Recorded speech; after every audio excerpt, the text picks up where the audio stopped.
Hello, hello. Welcome to Healthy Perspectives, a podcast that takes on current cultural and social issues through a clinical lens.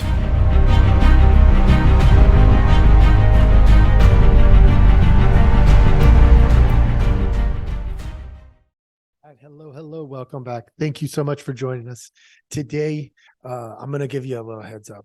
The next couple of minutes are going to be relatively graphic, and there's a specific reason for it. So if you get queasy, if you can't handle the concept of death or dying or killing, please just fast forward about 30, maybe 60 seconds and get to the other side of this. This is called American. It's a poem. It goes, "There is blood on the knife, and he is now dead. He cried out and screamed as I crushed his head.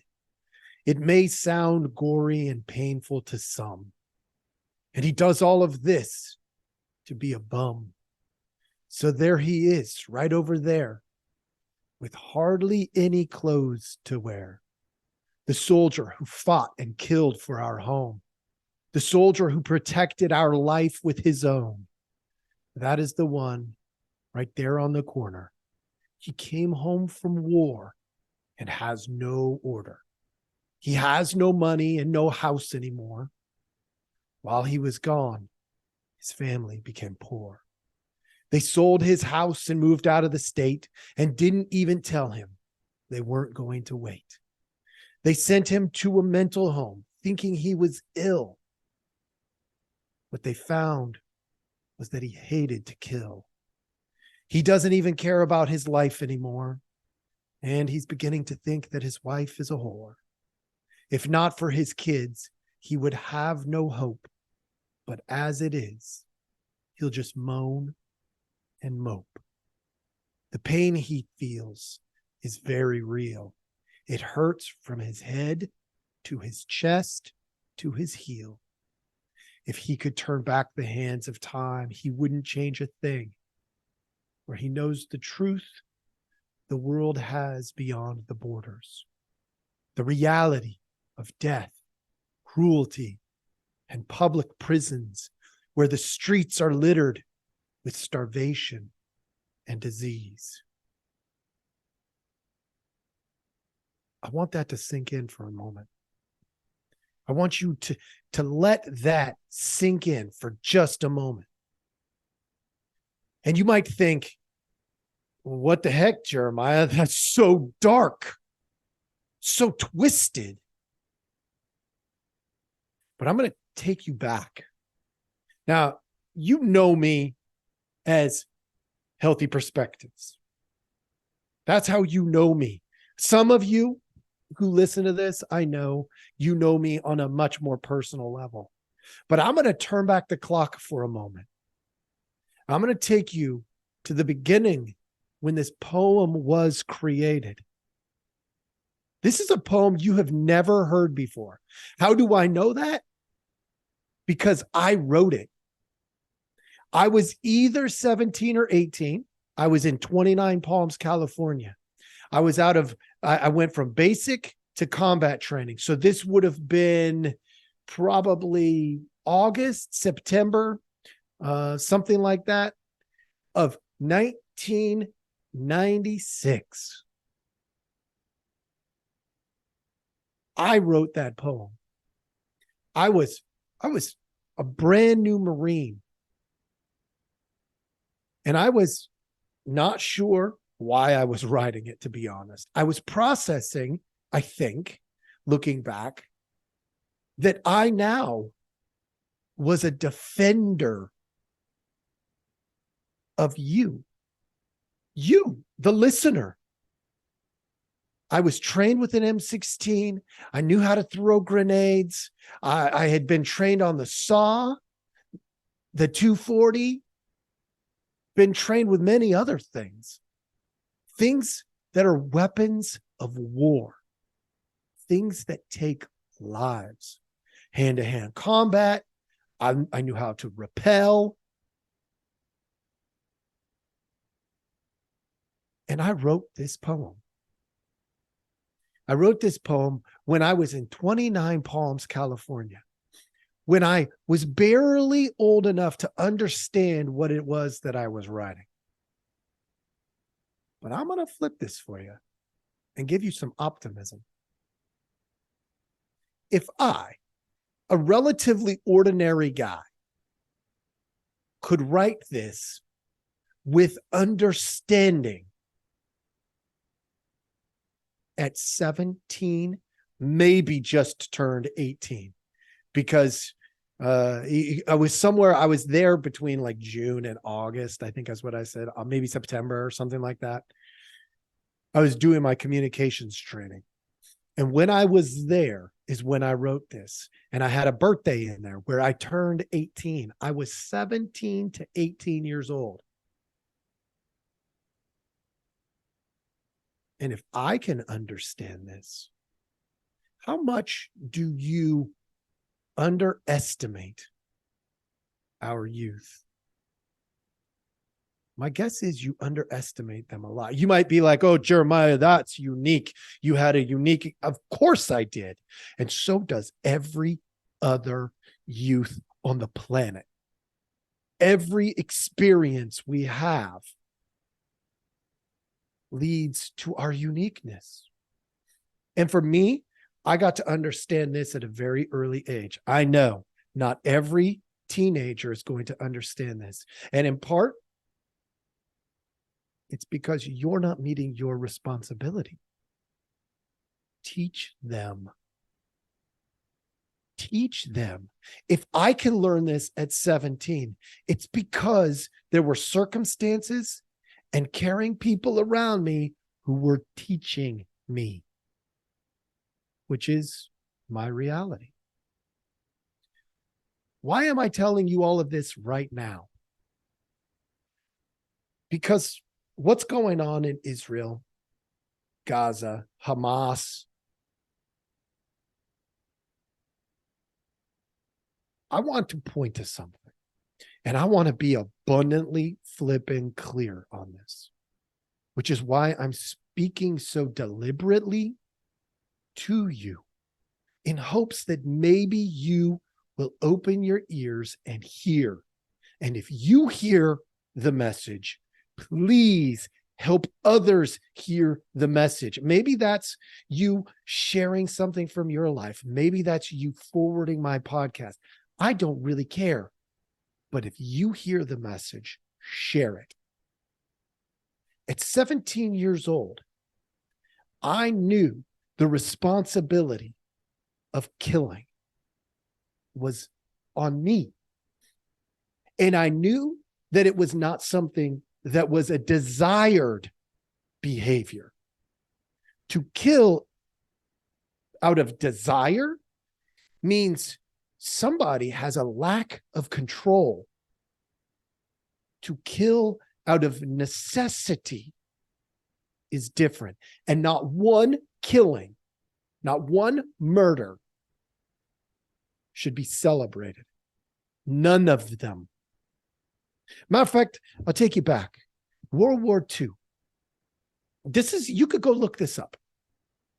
In World War II, if a soldier in any army came across a soldier who was squatting and taking a dump, did you know that they would let them finish first? There used to be an etiquette. Now, there were bad people then, just like there are now. But let's be real. Do you want to live in a world where when there is war, there is a human expectation within it? Or do you want to live in a world where anything goes during war? Rape, killing civilians, capturing people, torturing people. And I know this stuff has happened in every war. I'm not naive, people. But do you want there to be, look, do you want good people to fight the fight? Or do you want evil people to fight the fight? Right now, there are people, we call them Hamas, who use war as an excuse to forego all morality. Now, do I believe that Israel is right on everything? Of course not.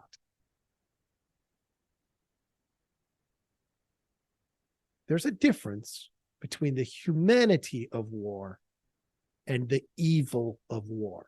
And it doesn't take a genius to see it. In my poem here, what I wrote was about a guy who hated to kill, lost everything killing, only to find out when he returned home, there was nothing waiting for him. And what did he say? He'd do it all again. Why? Because people who hate to kill are going to be more careful about the killing. They're not just going to kill everybody like this evil group we call Hamas. Now, I know I'm going to make some enemies out there, but I'm a therapist. I'm a counselor.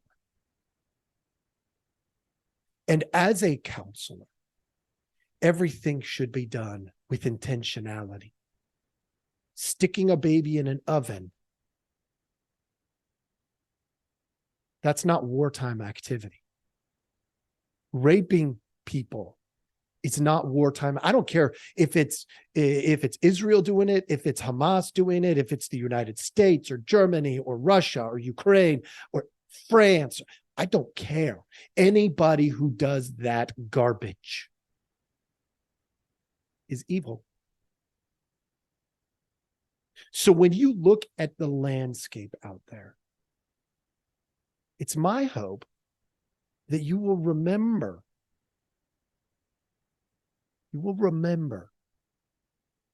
that there is a difference between killing and murder. There is. Factually speaking, there is a difference between killing and murder. If somebody sticks a gun to your head and you have a way of defending yourself, but it means they die, that is not murder. That is killing. You will have to live with the image and the feeling and all of the things that come associated with that. Just like in my poem. But that's not murder. That's killing. That's different. There's a morality built into it. If you take self-defense and you know how to protect yourself, and evil comes to your door and you protect yourself,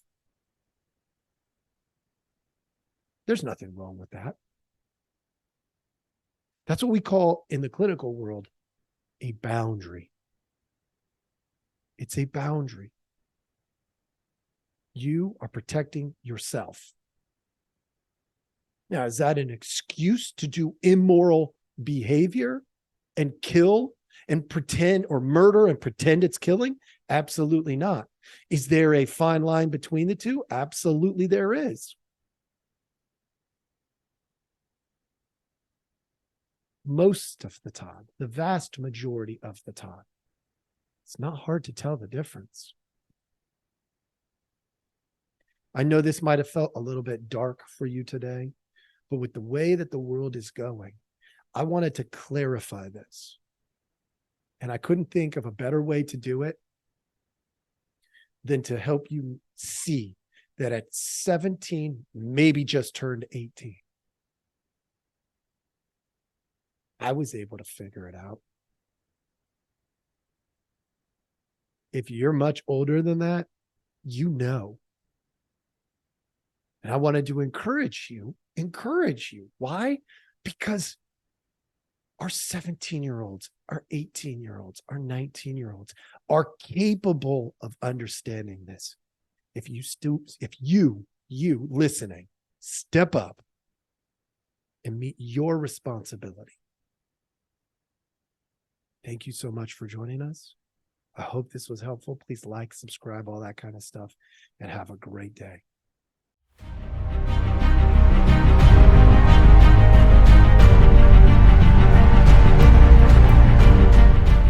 Hey, everybody. Thanks for listening. We appreciate our audience a lot, so we give you some simple ways to track us down.